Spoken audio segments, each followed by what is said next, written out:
Hello everyone, I am Ritika Zuzgar, Assistant Professor IT Department.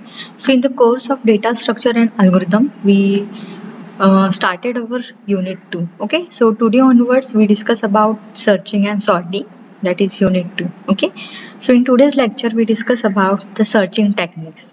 Okay, so first technique is a linear search and the second thing is a binary search. Okay, so here the first we discuss about the first searching technique, that is the linear searching. Okay, so this is simple the overview of the unit 2, searching and sorting. The first point is the need of searching and sorting, then concept of internal external sorting, then search methods, linear, binary search, and what is meant by Fibonacci series also. And in the sorting methods there are different methods for sorting in ascending order or descending order.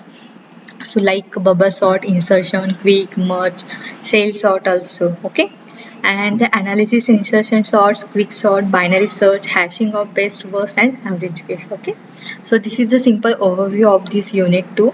So here first we discuss about the need of searching and sorting, and what is the linear search and the implementation of linear searching also. Okay, so let us discuss here.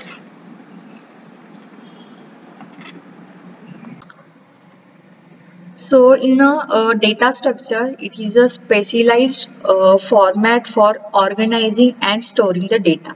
So कल मैंने आप लोगों को बताया था कि data is for the collection of values और collection of elements, जिसका type अलग हो सकता है. जो data होगा वो integer form में हो सकता है, character form में हो सकता है, float form में हो सकता है या फिर string form में हो सकता है.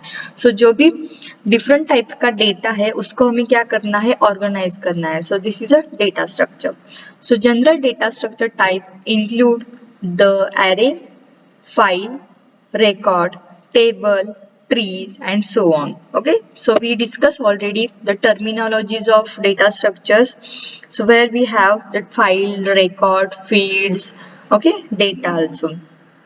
So any data structure is designed to organize data to a specific purpose so that it can be accessed and work with a appropriate way.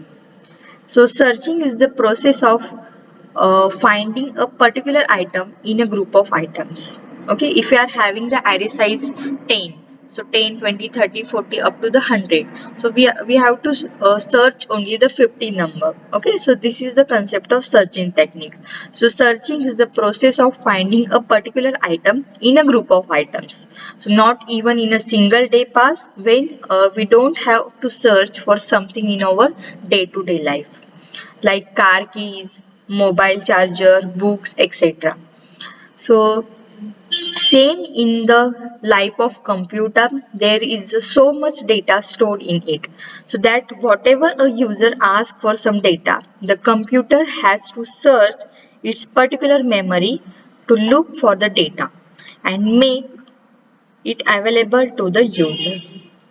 So this is the concept of searching. The next is what the sorting. So sorting technique is referred to rearrangement of data items in a particular order. So sorting is in the form of ascending हो सकता है या फिर descending order में भी हम उसको sort कर सकते हैं particular order.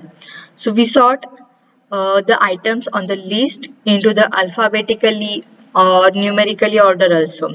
So we have well-known sorting techniques to sort the elements either in ascending or descending order. So searching and sorting are the most basic problem in a computer science. So as it is used in the most of the software applications, the computer has its own techniques to search and sort the particular element through its memory locations. Okay. So here, so search is the process. What is meant by search here? So search is the process of locating a given value position in a list of values.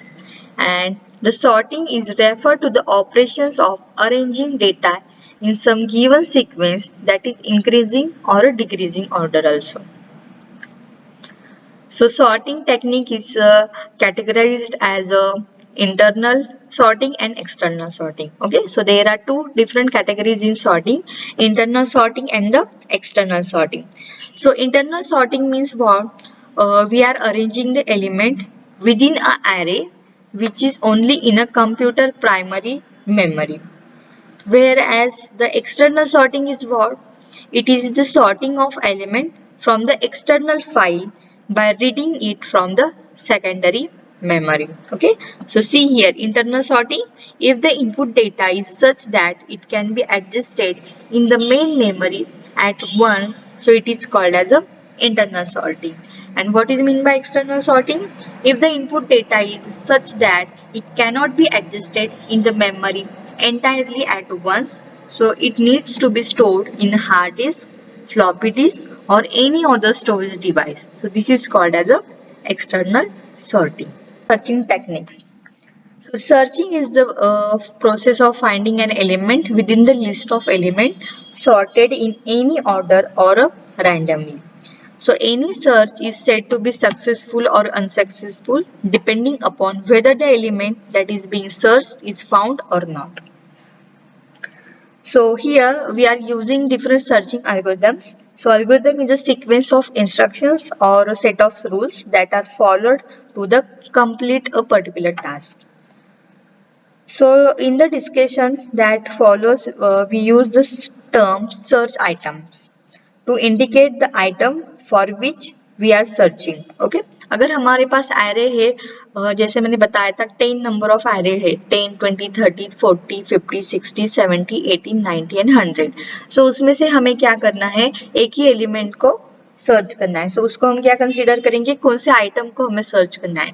So we have to search item is equal to 50. Okay, हमें search करना है array के अंदर कि 50 present है या नहीं. Okay, so here we are using the term search item to indicate the item for which we are searching. So we assume the list to search in an array of integer like 10, 20 up to the 100. So this algorithm will work just as any other primitive data types. Okay, like double character. Integer के जगह पे हम character को भी place कर सकते हैं. अगर मैं सर्च कर रही हूँ data structure, okay, data structure एक डी एक कैरेक्टर होगा, ए एक कैरेक्टर होगा, टी एक कैरेक्टर होगा, अनदर ए एक कैरेक्टर होगा एंड स्ट्रक्चर के लिए भी. बट हमें उसमें से क्या फाइंड आउट करना है, एस फाइंड आउट करना है. ओके, कहाँ पे हमारे डेटा स्ट्रक्चर का एस होगा. सो वो कैरेक्टर भी वो सर्च करके दे सकता है, मीन्स इंटीजर भी सर्च करके दे सकता है, कैरेक्टर वैल्यू को भी वो सर्च करके दे सकता है. Okay, so standard searching techniques that is being followed in a data structure is listed below. So first is a linear search, which is also called as a sequential search technique, and the second is what, the binary search. Okay, so searching is the process of finding some particular element in the list. Okay, so if the element is present in the list, then it is called as a successful, and process return the location of the element, that is 50 element is found. Okay, and अगर मैं कोई another element search करी 150, सो हमारे given जो array है 10, 20, 30 up to the 100 तक, उसके अंदर 150 प्रेजेंट है क्या, नहीं है. सो वो क्या कंडीशन हमें देगा, अनसक्सेसफुल कंडीशन देगा. Okay, so first we discuss the linear search or the sequential search. So linear search is one of the basic and simplest search algorithm, and it is also called as a sequential search algorithm. So linear search or in this type of searching traverse the list completely and match each element of the list with the item whose location is to be found. So if the match found, then location of the item is returned, otherwise the algorithm return null. So linear search is mostly used to search an unordered list in which the items are not sorted. Okay, so sequential search is made over all items one by one. So it is used for unsorted or and unsorted small list of element. Okay, अगर हमें linearly search करना है, उसको sort करने की जरूरत नहीं है. कोई भी unsorted array को हम consider कर सकते हैं और उसमें से कोई भी element को find out कर सकते हैं.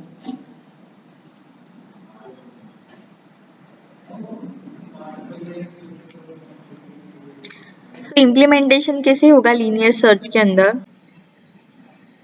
Okay, implementation of a linear search. Okay, उसके लिए लीनियर सर्च के लिए हमें अनसॉर्टेड एरे यूज कर सकते हैं। लीनियर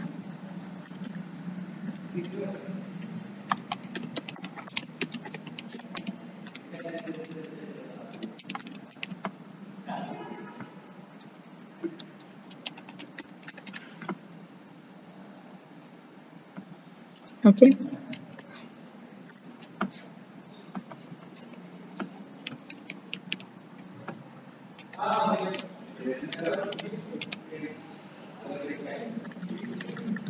सो इंटीजर एरे जिसकी साइज अगर मैं कंसिडर करती हूँ 5 और मैंने यहाँ पे एक अनसॉर्टेड एरे लिया है 34, 67, 12, 55, 89। Okay, so this is a unsorted array.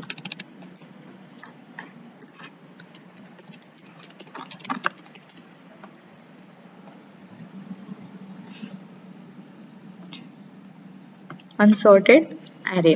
तो मुझे क्या करना है, एक आइटम एलिमेंट फाइंड आउट करना है। सो इंटीजर आइटम, कौन सा एलिमेंट मुझे फाइंड आउट करना है, 67 या फिर मैं 12 कंसिडर करती हूँ। Item is equal to 12। Okay, so यहाँ पे हमें क्या कंडीशन डालनी पड़ेगी कि थ्रू आउट दी हमें सर्च करना है कि ये जो नंबर है 12 वो एरे के फर्स्ट इंडेक्स के साथ मैच कर रहा है क्या, नहीं कर रहा है। सो सेकंड के साथ वो मैच करेगा। ओके, सो ये क्या है हमारा एरे ऑफ आई। ओके, और आई के पोजीशंस क्या होंगे यहाँ पे, 0,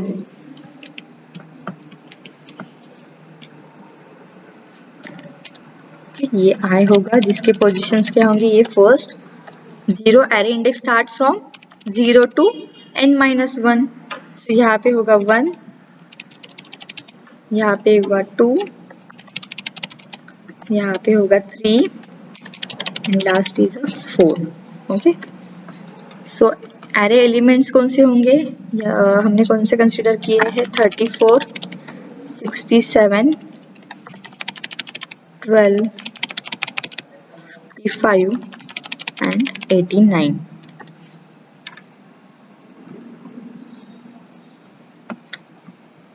Okay, so here array index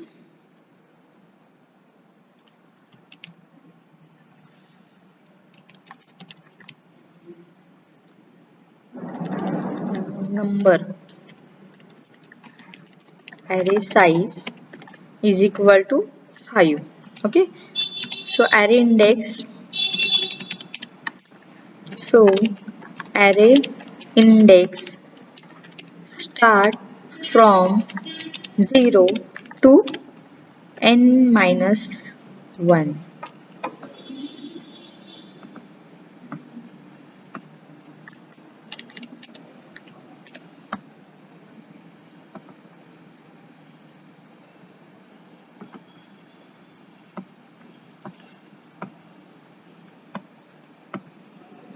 okay, so हमें क्या करना है, एक item is equal to 12 consider किया है। सो 12 नंबर हमें सर्च करना है कि ये एरे के अंदर प्रेजेंट है या नहीं बाय यूजिंग लीनियर सर्च। सो यहाँ पे देखो इम्प्लीमेंटेशन कैसे होगा लीनियर सर्च का। So step 1 is what, travels the array using a for loop. हमें क्या करना है, ट्रैवल करना पड़ेगा। अगर मुझे 12 नंबर फाइंड आउट करना है, सो हमें ट्रैवल करना पड़ेगा स्टार्टिंग फ्रॉम 0, देन 1, 2, 3, 4 ट्रैवल करना पड़ेगा हर एक पोजीशन के लिए। Then step 2, in every iteration compare the key item value with the current value of the array। key item कौन सा है हमारा 12, 12 is what our key item, so we have to compare our 12 with the 34, then 67, then 12। then if the value do not match, move on the next array element। so यहाँ पे देखो first array index कहाँ से start होती है, 0 से start होती है। so वो चेक करेगा array element 34 is equal to 12 है क्या, नहीं है, नहीं है तो वो मूव करेगा नेक्स्ट पोजीशन के ऊपर। 12 इज इक्वल टू 67 है क्या, नहीं है, सो वो नेक्स्ट मूव करेगा 12 के ऊपर। सो 12 इज इक्वल टू 12 है, सो यहाँ पे हमें रिटर्न क्या करेगा कि array element फाउंड। अगर फाउंड होता है सो वो डिस्प्ले करेगा एरे एलिमेंट फाउंड, अगर नहीं मैच करता है so given item is not found. Okay, so step 3 is what, if no match is found return -1. Okay, कोई भी मैच नहीं मिला है तो -1 रिटर्न करेगा या फिर एलिमेंट नॉट फाउंड रिटर्न करेगा. ठीक है, so this is the algorithm step. Step 1 is what here, I is equal to 1.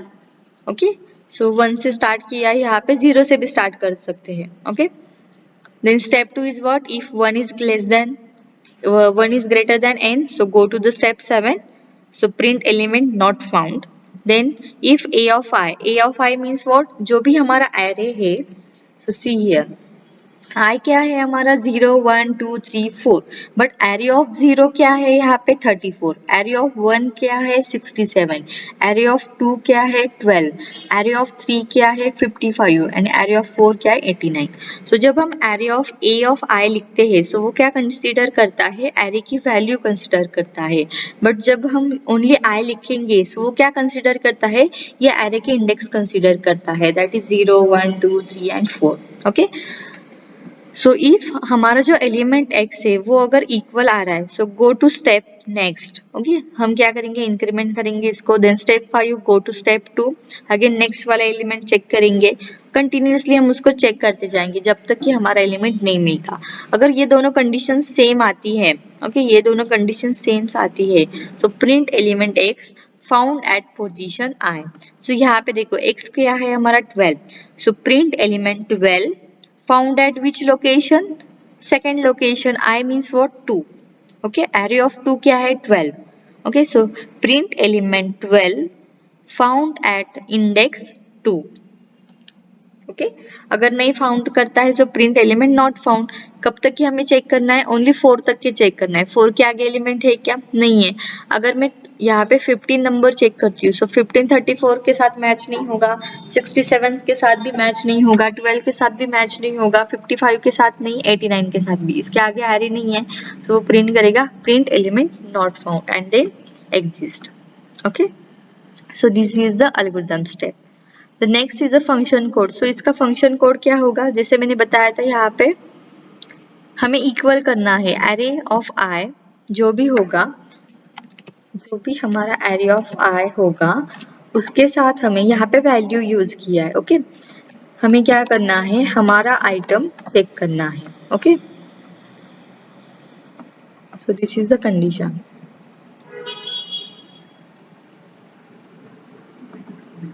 Okay, so हमें क्या करना है, यहाँ पे 12 आइटम एरे के इंडेक्स के साथ चेक करना है. So if array of I is equal to item, अगर ये कंडीशन ट्रू आती है, सो हम क्या रिटर्न करेंगे कि element found. Okay, return element found और आइटम फाउंड ऐसे रिटर्न कर सकते हैं. Item found means 12 number is found at index I. Okay, जो भी I की वैल्यू होगी, एरे ऑफ I क्या है हमारा 2. ओके, एरे ऑफ I क्या है हमारा 12, जिसकी इंडेक्स पोजीशन क्या है 2, सो ये रिटर्न करेगा. अगर नहीं है तो वो, अगर नहीं आता है तो वो रिटर्न क्या करेगा, return item not found, that is return -1. Okay, तो हर एक एलिमेंट कैसे चेक करेगा वो, यहाँ पे हमें फॉर लूप यूज करना पड़ेगा. जहाँ पे भी एरे आता है, एरे का कंसेप्ट आता है, हर जगह पे हमें क्या यूज करना पड़ता है, फॉर लूप यूज करना पड़ता है. ओके,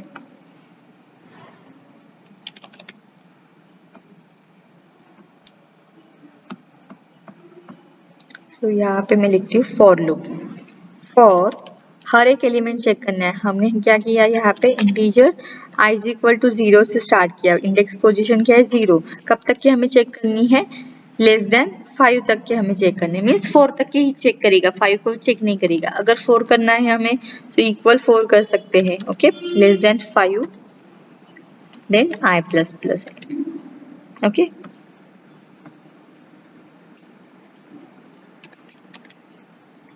और यहाँ पे हमारा वो होगा loop complete. Okay, so this is the code for the searching the element in a given array. So when comparing the search algorithms, यहाँ पे हमने क्या किया, ओनली वन ही सर्च एल्गोरिदम यूज किया, लीनियर सर्च का।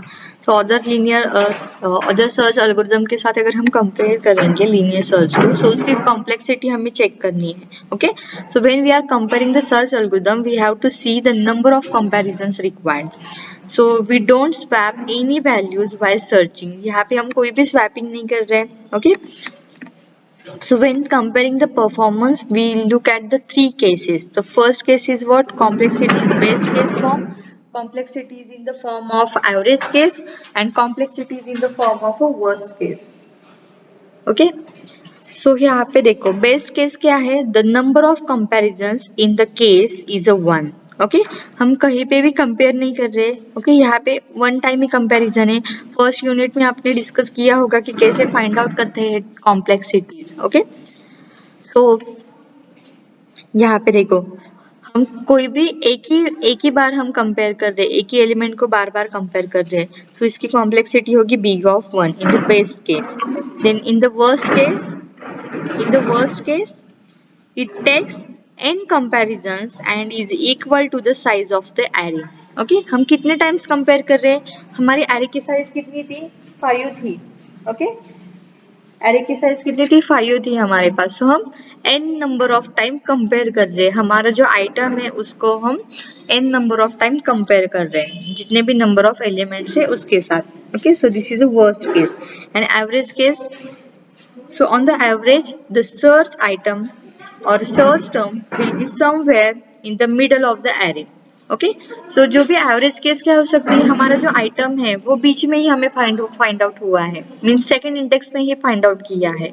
सो एवरेज केस भी क्या हो सकती है, बिग ऑफ एवरेज केस भी क्या हो सकती है हमारे पास, बिग ऑफ n हो सकती है। Okay, so this is the time complexity. Means यहाँ पे देखो बेस्ट केस क्या है, अगर फर्स्ट एलिमेंट में हमें क्या मिला, हमारा सर्च मिला है, सर्च एलिमेंट मिला है इन द इंडेक्स पोजीशन 0, तो time complexity big of 1। Worst case क्या हो सकती है, सारे नंबर हमें चेक करने पड़ेंगे, सो this is the big of n। And average case क्या हो सकती है, मिडल में ही हमें क्या मिला है, हमारा आइटम मिला है, आइटम फाउंड हुआ है, सो वो वाले केस में भी हमारी time complexity big of n हो सकती है।